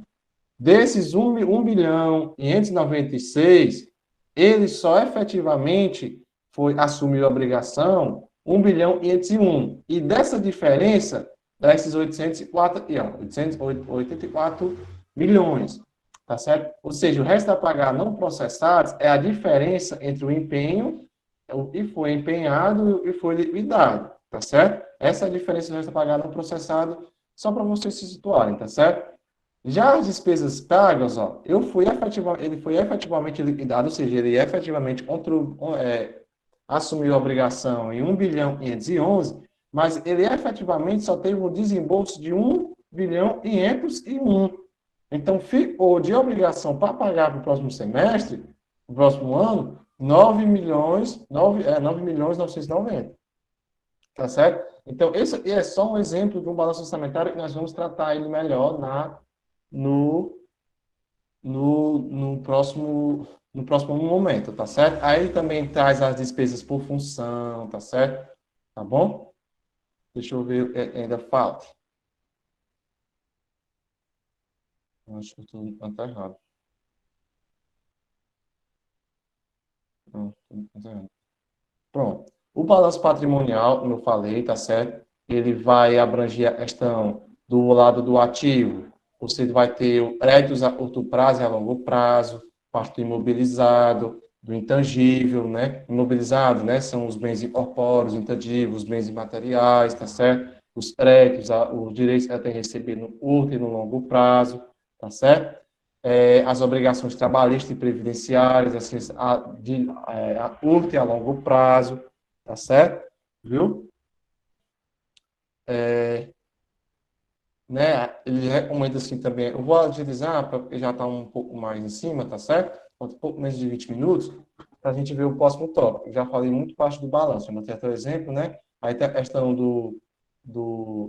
que seria uma provisão de curto prazo e a longo prazo, né? Componentes do patrimônio líquido, tá certo? Segregação de capital integralizada, umas reservas, né? E demais elementos patrimoniais, tá certo? Isso aí vocês lerem, vocês conseguem identificar também, tá bom? Também é recomendado que as políticas contábeis relevantes e tenham reflexo no patrimônio seja evidenciada como as políticas de depreciação, amortização e exaustão, tá certo? É só a depreciação seria dos bens móveis, bens, bens materiais, né? A amortização dos bens intangíveis e exaustão dos bens naturais, tá bom? Demonstrações né? Eu falei a questão das demonstrações de variações patrimoniais aumentativos, né? Vencerá as alterações verificadas no patrimônio resultante ou independente da execução orçamentária indicará o resultado patrimonial do exercício, a definição, a diferença do superávit. Essa parte eu vou pular como se fosse o exercício, como se fosse uma DRE, né? O resultado patrimonial, essa parte não é um indicador de desempenho, mas um medidor do quanto o serviço público ofertado prover alterações quantitativas dos elementos patrimoniais. Esse ponto aqui é muito importante. O rapaz falou da questão do lucro, né? Não seria um resultado patrimonial um indicador de desempenho, né? Mas só para saber quanto seria, de quantos recursos públicos foi utilizado para prestar o serviço. Aí você gastou muito recurso público, mas não teve quase nada, entendeu? De retorno, tá certo? Aí e dá os exemplos da questão das notas explicativas, né, do que deve conter, da variação patrimonial ativa, variação patrimonial diminutiva, tá bom? As variações patrimonial ativa, redução ao valor recuperado do ativo, baixa dos índices imobilizados, baixa de investimentos, isso são exemplos de ativo aumentativo, tá certo? Reestruturação de atividades da entidade de reversão provisões de gastos de reestruturação, unidades operacionais descontinuadas, continuação de reversão de provisões, isso são exemplos de variações patrimoniais aumentativas, tá bom? E eu acho que é isso. Muito, pessoal. Essa parte final foi um pouco mais rápido, tá bom? Eu queria deixar uns 10 minutinhos para vocês questionarem, perguntarem, tá certo? A questão do... Só mostrar a questão aqui do despesas por função, ó, você consegue ver, ó, tá vendo? Ó, que foi gasto com urbanismo, que foi gasto com habitação, saneamento. Deixa eu só mostrar para vocês a questão do demonstração de variações patrimonial. Demonstrativo, viu?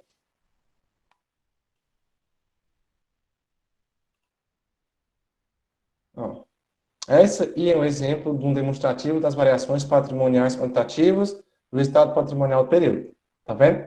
Demonstrações, variações patrimoniais do estado patrimonial. Esse aí é um exemplo de demonstração. Então, variação patrimonial diminutiva, pessoal em arros, remuneração pessoal em arros patronais, entende? Esses são os exemplos. Quando nós for ver a questão dos exemplos, do mais prático, eu vou abordar, retorno os conceitos, né? Quando eu estiver falando dos itens e tudo, eu retorno o os conceitos mais dessa parte, tá certo? Quando for a parte mais prática, vocês vão ver, vão conseguir retomar alguns conceitos desses também, tá certo, pessoal? Essa parte inicial foi um pouco cansativa para vocês também, tá certo? Eu entendo, mas era necessária, tá certo? Para nós se situemos na questão do que nós vamos ver nesses 2 dias, que é o ponto principal do curso, tá certo? Essas coisas realmente é muito superficial, foi muito superficial. Não teria como, era impossível falar de tudo, assim, da contabilidade pública em 2 horas, né? Talvez o Samuel com certeza conseguiria falar de uma forma melhor do que eu, tenho certeza. Mas, e essa parte eu tentei falar um pouco, né, do que eu apresentava também nas monitorias, tá bom? Não foi exatamente como ele faria, né, com certeza, mas, mas eu espero que vocês tenham pegado um pouco dessa parte introdutória, tá certo? Próximo tópico vai ser a Iane, depois eu retorno, depois eu e a Iane, tá certo? Nós retornamos juntos, tá bom? Mas essa parte introdutória, como vocês já têm disponibilidade dos slides, vocês leiam, tá certo? Leiam. Se tiverem alguma dúvida, podem pesquisar na internet. O que é isso aqui? Tá certo? É fácil você encontrar. Se tiver alguma dúvida, você não tiver encontrado, vocês nos avisem e pode falar comigo, até também pelo chat, ou mandar um e-mail, tá certo? Nós vamos tentar verificar essa questão do alinhamento, tá certo? Principalmente o pessoal de outros cursos, eu entendo a dificuldade, tá certo? Se tiverem alguma dificuldade em relação a esses conceitos, tá? Talvez inicialmente não seja o que vocês esperariam que fosse, mas, como eu falei, essa parte é apenas para se situarem, tá certo? Só para vocês saberem, existe esses conceitos, existem esses elementos, tá certo? E esses elementos são importantes, que têm um embasamento legal, a importância da contabilidade, a importância da atividade estatal e o porquê nós vamos apresentar essas análises, porque existe essa questão da análise, porque existe o controle social. Esse era o principal objetivo. Claro que vocês conhecerem alguns tópicos, alguns temas, mas eu sei que é de forma superficial. Nós todos estamos no 7º, 8º semestre. Tem coisas que, né, sempre se relembrando, são muitos detalhes, realmente a contabilidade é um mundo, tá bom?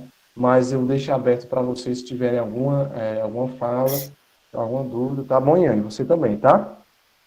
Pronto. Gente, só informando novamente, já está no chat. Link da presença, tá certo? Eu já estou olhando aqui que muitas pessoas já deram a presença. Quem não deu, vá lá, faça, né, preencha o formulário para garantir a presença de hoje. Concordo com o que a Ana Luísa disse. Jonas, você foi um excelente professor, tá? Eu que não sou assim muito páreo na área da contabilidade pública em si, adorei. Amanhã vocês irão escutar um pouquinho mais a minha voz, né, nas questões relativas às análises de indicadores econômicos financeiros, e a gente vai adentrar um pouco mais no SICONF, tá certo? Nos sistemas de informações. A gente vai verificar ali como é que a gente consegue extrair as informações, para que a gente faz essas análises, quais são os objetivos dessas análises, mas em si, o que o Jonas apresentou hoje para vocês já vai trazer já traz um pouco mais da ideia né, do que a gente vai conseguir verificar amanhã, né, amanhã e principalmente na nossa quinta-feira, né, que a gente vai disponibilizar alguns casos práticos para que vocês consigam interpretar, verificar ali a importância da consolidação das contas públicas, o que é que a gente pode extrair do que é divulgado pelo setor público, nos quesitos, né, de questões relacionadas a balanços patrimonial, orçamentários e por aí vai. Então, eu estou verificando aqui muitos feedbacks positivos, agradeço, né? Como o Jonas comentou, acredito que com o professor Samuel aqui, provavelmente a gente já estaria ali, não provavelmente, mas com certeza a gente estaria adentrando mais a fundo ainda nos assuntos, né? Principalmente porque ele tem a vivência do setor público e isso é extremamente importante para que a gente consiga repassar conteúdo importante para vocês, tá certo? Mas, assim, de antemão, agradecemos a participação de todos, de verdade, gente. Agradecemos por vocês terem confiado no nosso minicurso, tá certo? Principalmente o minicurso idealizado pelo professor Samuel, deixando isso bem claro, apesar dele não poder estar aqui presente por motivos de saúde, a gente está aqui tentando repassar, né, um pouquinho do que a gente sabe sobre o conteúdo para fazer, como o próprio Jonas comentou, para que a gente saia daqui tendo conhecimento crítico, tá certo? Para que a gente saiba argumentar situações relacionadas a questionamentos de despesas, né, realizadas pelo setor público, para que a gente entenda a alocação que é realizada, né, a alocação de verbas, né, que é a realizada no setor público, tá certo? Então, a gente agradece de verdade, tá, a participação de vocês hoje. Então, mais alguma coisa, Jonas? Ou a gente pode já encerrar o nosso mini curso de hoje?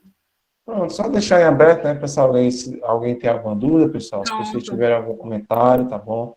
Se, só enfatizar, se vocês preferirem, amanhã, como vai ser, talvez, voltemos a algum ponto que não ficou muito claro e vocês já são essenciais, podem falar, tá certo? Mandar e-mail, tá certo? Ou podem falar propriamente no chat, tá certo? Quem tiver meu contato pode falar, o pessoal tem aí, tá certo? E como eu falei, não foi exatamente como seria o professor Samuel apresentando, tá certo? Eu sei, tenho total consciência disso, tá bom?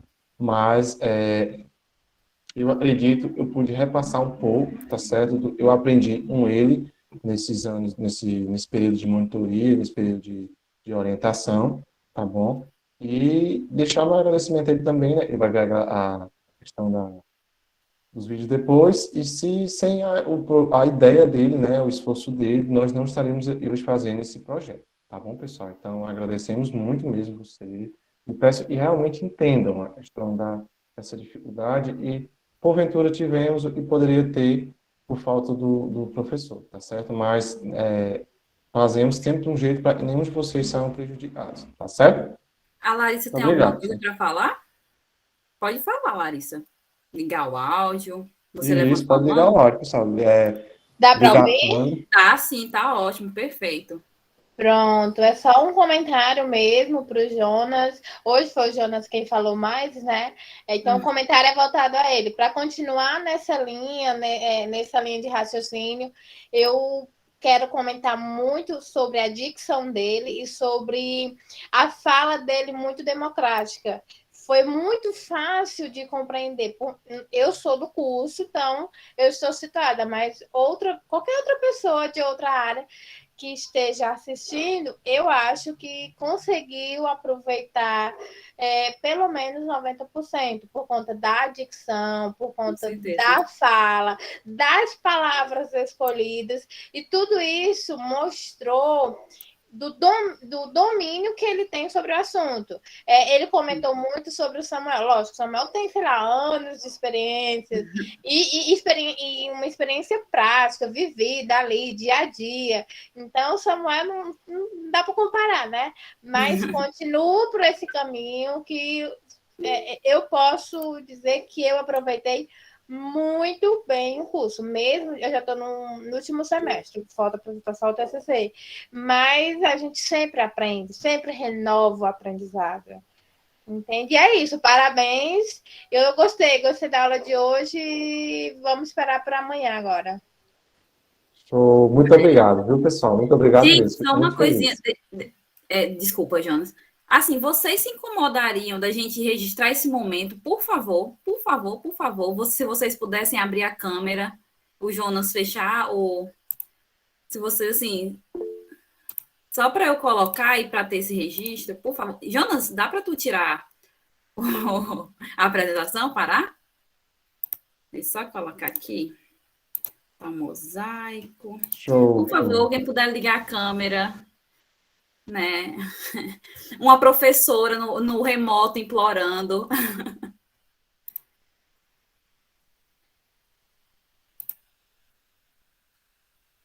Mais alguém quer ligar a câmera, por favor?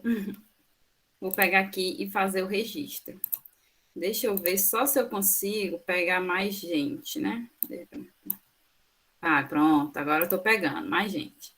Quem puder ir ligando a câmera, eu agradeço de antemão. Muitíssimo obrigada. Eu vou pegar, tá? Quem aí, ó. Vou dar mais 5 segundinhos para eu pegar e fazer o print da tela, tá? Quem quiser ligar. Quem não quiser ligar, cale-se agora, né? Então, eu vou fazer o print, tá, gente?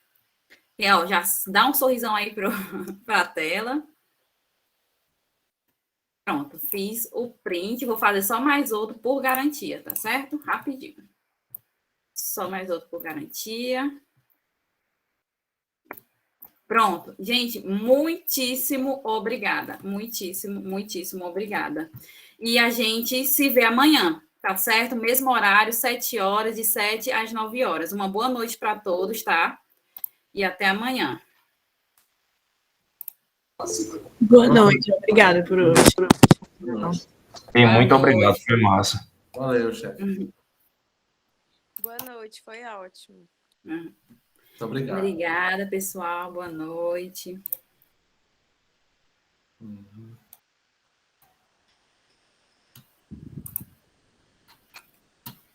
E aí, Ana? Nós dois aí, né? Para a gravação.